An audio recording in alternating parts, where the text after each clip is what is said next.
Hi, I'm fond of saying that our problems, our psychological problems like panic, anxiety, depression, stress, exist and persist in the absence of an alternative.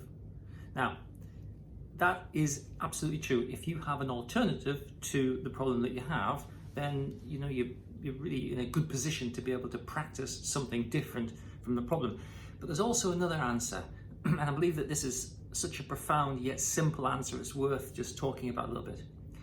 Our problems, psychological problems, exist mainly because we've practiced them and they're on autopilot.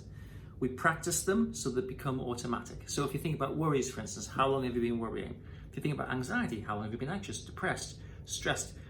If you do anything long enough, it becomes an automatic process, and that means that you're running it on autopilot. And if you're running it on autopilot, then you're just going to get it, okay? So the question is, how do we recognize that we're running it on autopilot? And then how do we switch it off? These are really important questions, but let's just take the first one first. How do you recognize that you're running a psychological problem like panic, anxiety, depression, stress on autopilot? Well, the question is this: do you want to have this problem in your life? I'm going to suggest probably not. Okay, and then ask yourself, why do you have it? Well, you'll say, well, I just have it because I have it.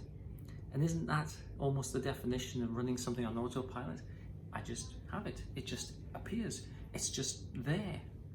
Well, if you do something once, you've almost got to put a bit of effort into doing it twice. But if you do something 10,000 times, you've got to put no effort into doing it 10,001. And that is panic, anxiety, depression, stress, right? We've practiced it to such an extent that it's on autopilot. So now the task is this: start to recognize the automatic way these things kick in. Start to recognize the automatic pilot in action. Now, I'm not saying automatic pilot is a bad thing. You need automatic pilot. Virtually your whole life runs on automatic.